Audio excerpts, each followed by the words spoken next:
So good afternoon everyone. तो आज से हम शुरू करने वाले हैं एक 11th की बायोलॉजी का जो NCERT सीरीज़ है। NCERT हम स्टार्टिंग से NCERT लेके चलेंगे। आपको पता है नीट में जो नीट 2024 जो आपका होने वाला है 5 मई को, ठीक है, उसमें कितनी ज़्यादा इंपॉर्टेंस है NCERT की। और बायोलॉजी तो आपको पता है 50% वेटेज बायोलॉजी का ही होता है नीट में, बाकी 25% किसका होता है, फिजिक्स और केमिस्ट्री का। तो बायो का वेटेज ज़्यादा है, तो बायो में आपको ज़्यादा मेहनत करनी पड़ेगी और बायोलॉजी की एक एक लाइन आपको याद होनी चाहिए NCERT की, तभी आप जाके नीट में 50% मार्क्स बायोलॉजी में स्कोर कर सकते हैं, ठीक है। तो देखिए, हम आज से शुरू करने वाले, सबसे पहले 11th की बायोलॉजी शुरू करेंगे। 11th से बिल्कुल हम बेसिक से जाएंगे, 11th की बायोलॉजी शुरू करने वाले हैं। डाइवर्सिटी इन लिविंग वर्ड का सबसे पहला चैप्टर है डाइवर्सिटी इन लिविंग वर्ड का जो पहला चैप्टर है वो है लिविंग वर्ड। ओके, तो लिविंग वर्ड से हम शुरू करने वाले हैं। जो भी इसमें इंपॉर्टेंट लाइन्स होंगी, जो भी इंपॉर्टेंट टॉपिक्स होंगे, जहाँ से पहले क्वेश्चन पूछे गए हैं या फिर पॉसिबिलिटी है जहाँ से बन सकते हैं, तो वो सारी चीज़ें मैं आपको यहाँ पे कवर करवाऊंगी। आपको क्या करना है, अपनी बुक सबसे पहले बुक लेके बैठना है और एक कॉपी लेके अलग से बैठनी है, जिससे आप नोट्स बनाते जाओ। जो इंपॉर्टेंट लाइन है उनको या तो अंडरलाइन कर लो या फिर अलग से लिख लो, एक कॉपी में शॉर्ट नोट्स बना लो। ओके, तो आपको स्टार्टिंग से ये करना है।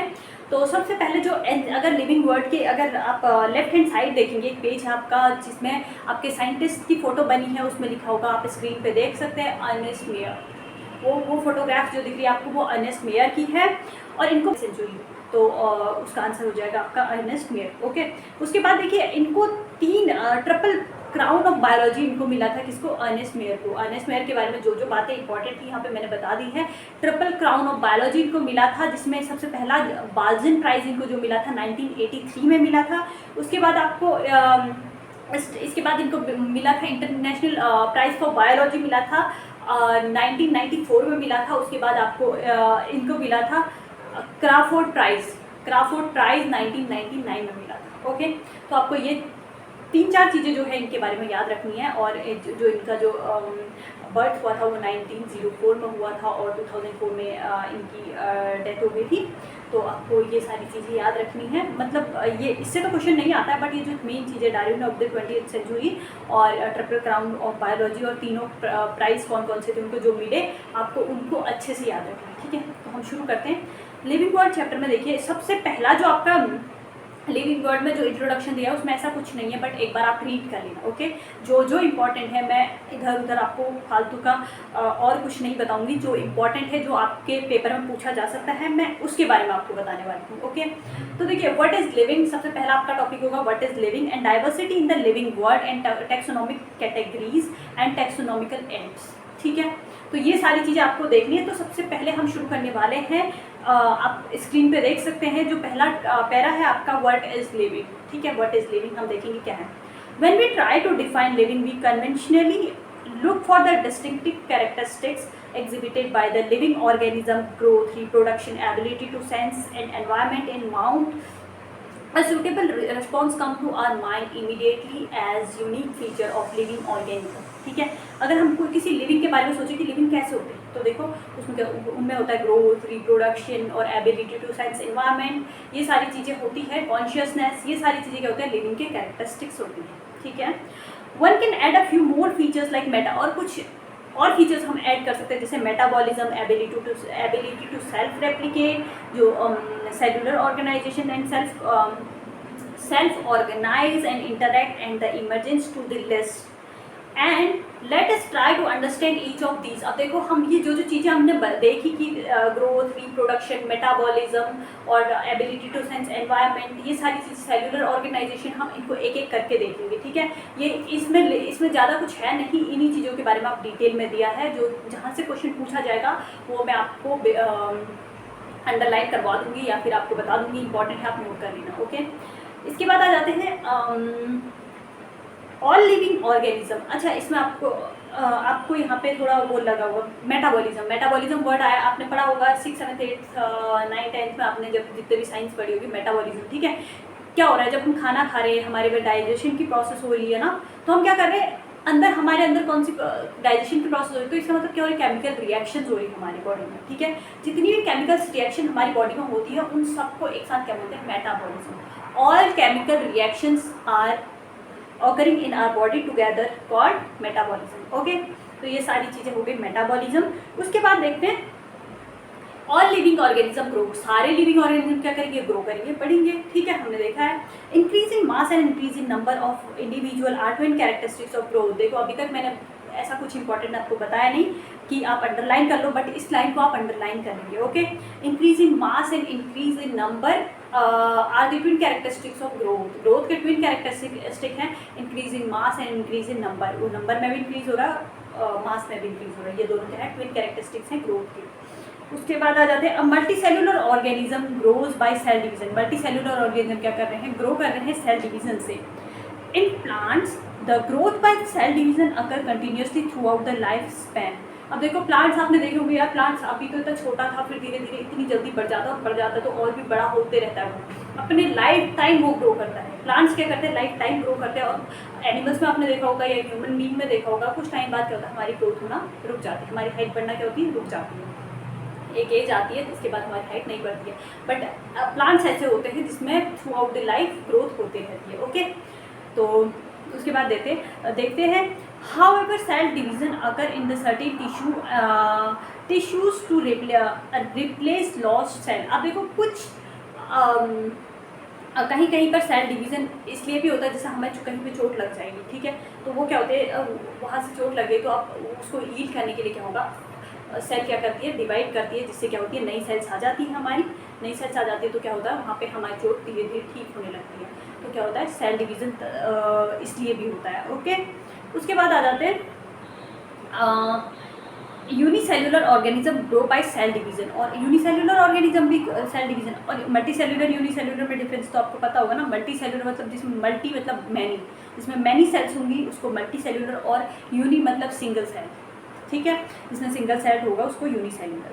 अब देखो unicellular organisms grow by cell division, ये भी सेल डिवीजन से ग्रो करते हैं। One can easily observe this in vitro culture by the simply counting the number of cells under the microscope. हम इसको क्या करते हैं, इन विट्रो में हम देख सकते हैं, जब उसमें जब हम देखते हैं कि मेल गैमेट और फीमेल गैमेट का फ्यूजन कराते हैं आउटसाइड द बॉडी, तो उसमें क्या होता है, जब हम उसको आउटसाइड द बॉडी फ्यूजन कराते हैं तो माइक्रोस्कोप से हम उसकी सेल को डिवाइड करते हुए देख सकते हैं, डिवाइड उनके नंबर को काउंट कर सकते हैं। ओके, तो वो भी क्या है, सिंगल सेल है। ओके, अब देखो इसके बाद देखो in majority of higher animals and plants growth and reproduction are mutually exclusive events. अब इसको हम इंक्लूसिव इवेंट क्यों नहीं बोल रहे हैं, एक्सक्लूसिव इवेंट क्यों बोल रहे हैं, क्योंकि देखो जो ग्रोथ हो रही है, हम क्या है, लिविंग ऑर्गेनिज्म, हम में ग्रोथ हो रही है, बट इसका मतलब ये नहीं कि नॉन लिविंग में ग्रोथ ही नहीं हो रही। कुछ पहाड़ आपने देखे होंगे थोड़े करके बढ़ते रहते हैं, पहाड़ बढ़ते हैं ना, तो क्या होता है, उनका एक्यूमुलेशन हो जाता है, इसमें सॉइल की एक्यूमुलेशन होती है, या फिर कुछ बोल्डर्स होते हैं, बड़े बड़े होते जाते हैं, ठीक है, उनमें मटेरियल की एक्यूमुलेशन होती है, जमा होते रहती है चीज़ें, तो उनकी भी ग्रोथ होती है, वो भी बढ़ते हैं, ठीक है। तो इसलिए हम इसको एक्सक्लूसिव इवेंट कहते हैं। और रिप्रोडक्शन, पहला ये था ग्रोथ, दूसरा देखते हैं रिप्रोडक्शन को एक्सक्लूसिव कैरेक्टरिस्टिक इसलिए बोल रहे हैं क्योंकि देखो कुछ ऐसे ह्यूमन बीइंग हैं जो इनफर्टाइल हैं, जो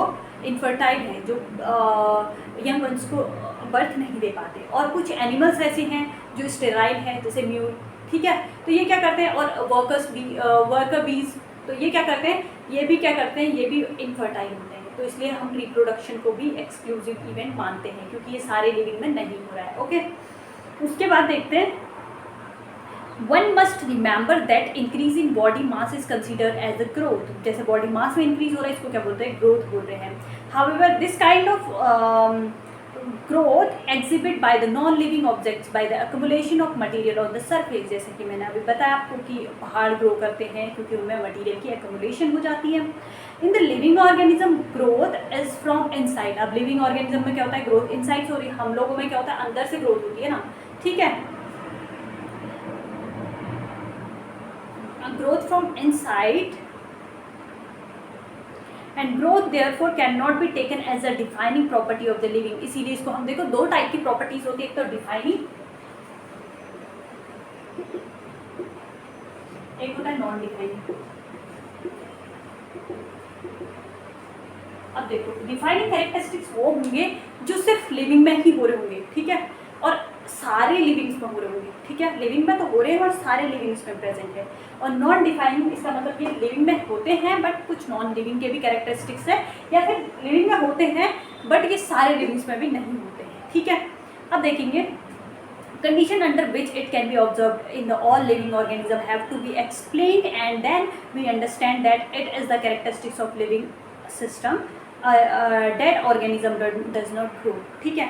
अब इसके बाद हम आगे देखते हैं कि क्या है। अब हमारा जो दूसरा पैरा है वो शुरू हो चुका है। Reproduction likewise is a characteristics of living organism. Reproduction भी क्या है, लिविंग ऑर्गेनिज्म का एक कैरेक्टरिस्टिक है, okay. In multicellular organisms, reproduction refer to the production of the progeny possessing features more or less similar to those progeny. अब reproduction का मतलब क्या होता है? रिप्रोडक्शन दो टाइप का होता है, sexual and asexual, okay. Sexual में क्या होता है, दो पेरेंट्स की इन्वॉल्वमेंट होती है, मेल और फीमेल गैमेट की, और इससे क्या होता है, फ्यूजन होता है, जाइगोट बनता है, और इससे क्या होता है, जब जो बच्चा होता है वो सिमिलर टू इट्स पेरेंट्स होता है, या फिर उसके कुछ कैरेक्टरिस्टिक्स ऐसे होंगे जो थोड़े बहुत मैच करते होंगे, या फिर पूरे मैच करते होंगे, बट थोड़े कुछ ना कुछ कैरेक्टर्स के मैच करेंगे उनके अपने पेरेंट्स से, प्रोजेनी के जो कैरेक्टरिस्टिक्स हैं वो मैच करेंगे, okay. And organism reproduce by asexual means also. अभी देखो एसेक्सुअल में क्या होता है, सिर्फ एक ही पेरेंट्स की इन्वॉल्वमेंट होती है। तो कुछ ऐसे कुछ फंजाई हैं, आप देखेंगे स्पोर फॉर्मेशन होता है उनमें। स्पोर फॉर्मेशन क्या होता है, एसेक्सुअल रिप्रोडक्शन का कैरेक्टरिस्टिक है, ठीक है। कुछ फंजाई ऐसे होते हैं जैसे कुछ, और हाइड्रा हो गया, जैसे कुछ एनिमल हो गए, लोअर ऑर्गेनिज्म हो गए, लोअर एनिमल हो गए, इनमें क्या होता है, एसेक्सुअल रिप्रोडक्शन होता है। अब देखेंगे हम ऑर्गेनिज्म रिप्रोड्यूस, हमने देख लिया कि एसेक्सुअल मीन से भी ये रिप्रोड्यूस करते हैं। And fungi multiply and spread easily due to the millions of asexual spores and they produce, okay. ये मैंने बता दिया कि फंजाई में क्या होता है, एसेक्सुअल स्पोर्स होते हैं जिसकी वजह से ये रिप्रोड्यूस करते हैं। इन lower organism like the in lower organism like yeast and hydra we observe budding in planaria flatworm and we observe true regeneration. अब देखो हम हाइड्रा में क्या फाइंड करते हैं, यीस्ट और हाइड्रा में क्या होता है, बडिंग होता है, प्लेनेरिया फ्लैटफॉर्म जिसमें क्या होता है, ट्रू रीजनरेशन होता है। ये याद रखना, ये आता है कि अब हाइड्रा और यीस्ट में क्या होगा, बडिंग होगा, बडिंग के थ्रू ये रिप्रोड्यूस करेंगे, और यीस्ट और हाइड्रा में बडिंग होगा, प्लेनेरिया जिसको फ्लैटफॉर्म भी बोलते हैं, ठीक है, प्लेनेरिया को फ्लैटफॉर्म भी बोलते हैं, और इसमें जो रिप्रोडक्शन होता है वो रीजनरेशन होता है, ओके। इसमें क्या होता है, अ fragmented organism regenerates the lost part its body and become a new organism. अब देखो फ्रेगमेंट्स मतलब जैसे कोई है, इसके बॉडी का एक पार्ट होगा, जैसे मान लो ये इसकी बॉडी का पार्ट है, और ये क्या करेगा, ये पार्ट ऐसे टूट के अलग हो गया, तो ये क्या करेगा, नया ऑर्गेनिज्म बन जाएगा। तो ये हो गया आपका regeneration. And the fungi, the filamentous algae and the protonema of mosses all easily multiply by fragmentation. अब फंजाई में भी फ्रेगमेंटेशन होता है, फिलामेंटस एल्गी में भी, और प्रोटोनिमा ऑफ मॉसिस में भी। मॉसिस क्या होते हैं, ब्रायोफाइट्स के टाइप्स है ना, तो ये क्या होते हैं, ये सारे मल्टीप्लाई करते हैं फ्रेगमेंटेशन से। इन सब में फ्रेगमेंटेशन होता है, आपको याद रखना है, ठीक है। उसके बाद when it comes to unicellular organism like bacteria, unicellular algae और अमीबा। कुछ यूनिसेल्युलर, अभी तक हम मल्टीसेल्युलर की बात करते हैं, अब देखिए कुछ यूनिसेल्युलर ऑर्गेनिज्म की बात करेंगे, जैसे आपके बैक्टीरिया यूनिसेल्युलर जो प्रोकैरियोट्स होते हैं, आपके बैक्टीरिया हो गए, ये क्या हो गया, और कुछ अमीबा हो गए, और ये क्या होते हैं, इसमें reproduction is synonymous with growth. इनमें क्या होता है, सिनोनिमस होता है रिप्रोडक्शन ग्रोथ के साथ, okay. Increasing number of cells, और इसमें क्या होता है, इंक्रीजिंग नंबर ऑफ सेल्स, इनमें सेल्स के नंबर भी इंक्रीज होते हैं। उसके बाद आ जाता है we have already defined growth as equivalent to increase in cell number. और हमने पहले ही देखो ग्रोथ को डिफाइन कर दिया था कि क्या होता है, ग्रोथ क्या होता है, इक्विवेलेंट होता है increase in cell number. Cell number भी इंक्रीज होती रहती है, तभी ग्रोथ भी होती रहती है।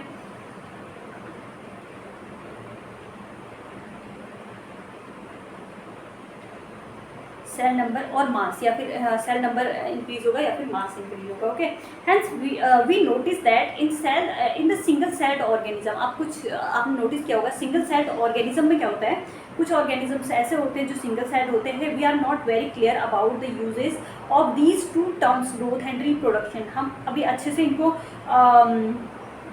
We not easily clear up to the usage of these two terms. देखो ग्रोथ और रिप्रोडक्शन का अभी हमने अच्छे से इन टर्म्स को हम अच्छे से क्लैरिफाई नहीं कर पाए, अभी करेंगे, ठीक है। अब देखो further there are beings organism which do not reproduce. अब देखो क्योंकि इनको हम अच्छे से अभी नहीं देख पाए, जैसा अभी मैंने बताया था ना कि हम इनको कैसे रखें, लिविंग का कैरेक्टर माने या नॉन लिविंग का कैरेक्टर माने, कंफ्यूज हो गए थे। क्योंकि ग्रोथ ऐसा हो रहा है कि ग्रोथ लिविंग में होती है, increase in mass and increase in number हो रहा है, बट क्या हो रहा है, ये नॉन लिविंग का भी कैरेक्टर है। जैसे अभी बताया था कि जो कुछ ऐसे होते हैं, कुछ माउंटेन्स ऐसे होती हैं जो ग्रो करती हैं।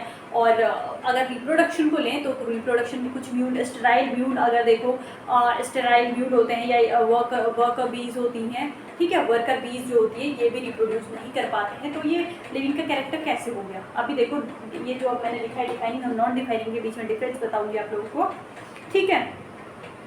अब देखो, of course be an all inclusive defining characteristics of living organism.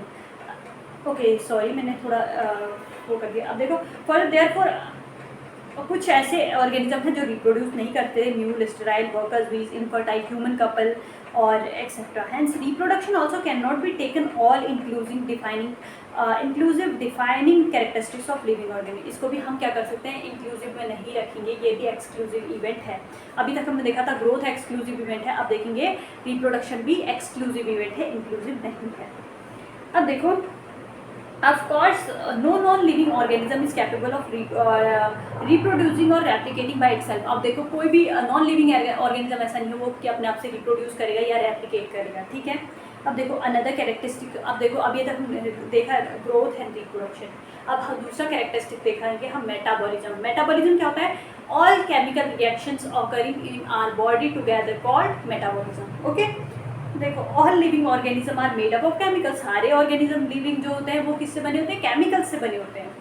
अब देखो, these chemicals small and big, कुछ केमिकल्स छोटे होते हैं, कुछ बड़े होते हैं, belonging to various classes, size, function, इनकी अलग अलग क्लासेस से ये होते हैं, इनका साइज अलग होता है, इनके फंक्शंस अलग अलग होते हैं, are constantly being made and changed into some other biomolecules. ये क्या हो रहे हैं? कॉन्स्टेंटली चेंज हो रहे हैं और कुछ अलग बायोमोलिक्यूल में चेंज हो रहे हैं।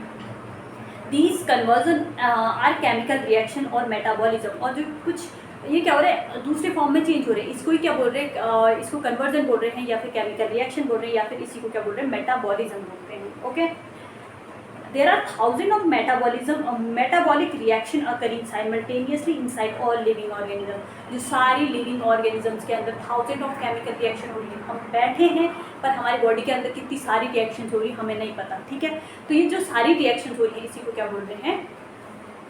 मेटाबॉलिज्म। अब देखिए, बी दे यूनिसेल्युलर और मल्टीसेल्युलर, मतलब कोई भी है, चाहे लिविंग होना चाहिए, चाहे यूनिसेल्युलर है चाहे मल्टीसेल्युलर, सब में केमिकल रिएक्शन होती है। कोई भी ऐसा एक सिंगल इंडिविजुअल ऐसा नहीं होगा जिसके अंदर केमिकल रिएक्शंस नहीं हो रही या मेटाबॉलिज्म नहीं हो रहा है। All plants, animals, fungi and microbes exhibit metabolism. सारे प्लांट्स, एनिमल्स और एनिमल्स या फंजाई या माइक्रोब्स जो भी होते हैं, माइक्रो ऑर्गेनिज्म जो भी होते हैं, ठीक है, ये सारे क्या होते हैं? ये सारे इन सब में मेटाबॉलिज्म की प्रोसेस होती है। The sum total of all the chemical reactions occurring in our body is metabolism. Total जितनी भी केमिकल रिएक्शन हमारी बॉडी में हो रही है इसी को मेटाबॉलिज्म बोल रहे हैं, ठीक है। आपको ये याद कर लेनी है मेटाबॉलिज्म। अभी आगे बायोमोलिक्यूल में भी आएगा आपके, और ये बहुत इंपॉर्टेंट है, ठीक है। अब देखो, metabolic reaction can be demonstrated outside the body in cell free system. अब मेटाबॉलिज्म को हम बाहर भी देख सकते हैं, ठीक है। एक रिएक्शन, एक मिनट ना, the sum total, okay, metabolic reaction can be demonstrated outside. हम मेटाबॉलिक रिएक्शन एक सेल फ्री सिस्टम में भी देख सकते हैं। An isolated metabolic reaction outside the body of an organism performed in the test tube is neither living or non-living। अब देखो test tube में जो अगर हम देखते हैं मेटाबॉलिक रिएक्शन देख रहे हैं तो ये ना ही लिविंग है ना ही नॉन लिविंग है, okay. Hence while metabolism is a defining feature of all living organism without exception। इसमें कोई एक्सेप्शन नहीं है। मैंने बोला ना, जैसे इसमें देखो अगर हम रिप्रोडक्शन की बात करें या फिर ग्रोथ की बात करें तो इसमें एक्सेप्शंस हैं, क्योंकि ग्रोथ कुछ नॉन लिविंग में भी हो रही है और कुछ नॉन लिविंग में भी हो रही है और रिप्रोडक्शन कुछ लिविंग में हो ही नहीं रहा है, ठीक है। तो ये क्या है, यहाँ पे एक्सेप्शंस आ जा रहे थे, बट मेटाबॉलिज्म एक ऐसी प्रोसेस है जो बिना एक्सेप्शंस के सारी लिविंग ऑर्गेनिज्म में होती है। While metabolism is a defining feature of all living organism without exception। ये क्या है, बिना कोई एक्सेप्शन के ये सारे लिविंग ऑर्गेनिज्म में होता है। Isolated metabolic reaction in vitro are not living thing but surely living reaction। अब आइसोलेटेड मेटाबॉलिक रिएक्शन जो विट्रो में हम करा रहे हैं, ये लिविंग थिंग तो नहीं है, हम इसको लिविंग थिंग नहीं बोलेंगे, बट ये लिविंग रिएक्शन है। ये जो रिएक्शन चल रही है वो क्या है, लिविंग है। Hence, the cellular organization of the body is the defining feature of life form. अब देखो cellular organization भी क्या है, defining feature है life form का। उसके बाद एक और रह जाता है consciousness, ठीक है। अब देखो perhaps the most obvious technically complicated feature of all living organism। अब देखो एक बहुत complicated feature living organism का आने वाला है, इसको देखेंगे। is the ability to sense their surrounding or environment and respond to their environmental stimuli which could be physical, chemical और बायोलॉजिकल। अब देखो हम ही लोग हैं, हमें अगर कोई किसी ने पेन छुपा दी, बिल्कुल हम एकदम से क्या करेंगे, हटा देंगे हाथ को। तो ये क्या है, हमारा एक सेंस है कि एक्सटर्नल स्टिमुलाई को रिस्पॉन्स करने का एक सेंस है, ठीक है।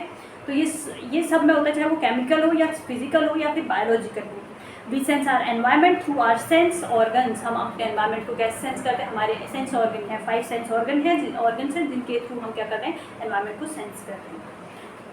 And plants respond to external factors like light, water, temperature and the other organism or pollutant etc. देखो plants भी रिस्पॉन्स कर रहे हैं, लाइट को कर रहे हैं, और लाइट को कर रहे हैं, वाटर को कर रहे हैं, टेम्परेचर को कर रहे हैं, क्या कर रहे हैं, रिस्पॉन्स कर रहे हैं प्लांट्स, ओके। उसके बाद हम देखते हैं all the organisms from the prokaryotes to the most complex eukaryotes। अब देखो प्रोकैरियोट्स क्या होते हैं, सिंपल टाइप के ऑर्गेनिज्म है, और यूकैरियोट्स क्या होते हैं, कॉम्प्लेक्स टाइप के ऑर्गेनिज्म होते हैं। तो अगर हम देखें प्रोकैरियोट्स से यूकैरियोट्स तक can sense and respond to the environmental cause. सारे कुछ भी जो लोअर ऑर्गेनिज्म प्रोकैरियोट्स या फिर हम यूकैरियोट्स कॉम्प्लेक्स ऑर्गेनिज्म देखें, सारे क्या कर रहे हैं, सेंस कर रहे हैं एनवायरमेंट को। And photo period affects the reproduction is the seasonal breeders and both the plants and animals। अब देखो फोटो पीरियड क्या कर रहा है, अफेक्ट कर रहा है reproduction in the seasonal breeders both plants and animals. जो सीजनल ब्रीडर्स होते हैं प्लांट्स या एनिमल्स में, दोनों को क्या कर रहा है, फोटो पीरियड अफेक्ट कर रहा है। किसको, दोनों को इफेक्ट कर रहा है, प्लांट्स और एनिमल्स को, दोनों को, ठीक है। All the organism handle chemicals entering their bodies. सारे जो एनिमल क्या कर रहे हैं, हैंडल कर रहे हैं जो भी केमिकल उनके अंदर बॉडी में एंटर कर रहा है। All the organism therefore are aware of the surrounding human being that only organism who is aware himself। अब देखो सारे ऑर्गेनिज्म क्या कर रहे हैं, रिस्पॉन्स कर रहे हैं एनवायरनमेंट में, और हम एक ह्यूमन बीइंग ऐसे ऑर्गेनिज्म हैं जो क्या कर रहे हैं, हम अपने लिए क्या है, aware. And has the self-consciousness and consciousness therefore becomes the defining property of the living organism। अब देखो ये क्या हो गया, हम क्या है, हम अपने लिए कॉन्शियस है, अवेयर है अपने लिए, ठीक है। तो इसको ये क्या हो गया, सेल्फ कॉन्शियसनेस। तो हम क्या बोलेंगे, कॉन्शियसनेस तो सभी में है ना, सारे लिविंग ऑर्गेनिज्म है, ये सेल्फ कॉन्शियसनेस तो हम ही है सिर्फ, कि हम अपने लिए अवेयर हैं। बट अगर हम देखें कॉन्शियसनेस, सारे एक्सटर्नल स्टिमुलाई को रिस्पॉन्स करते हैं, कॉन्शियस है, तो ये कॉन्शियसनेस भी क्या है, एक डिफाइनिंग प्रॉपर्टी।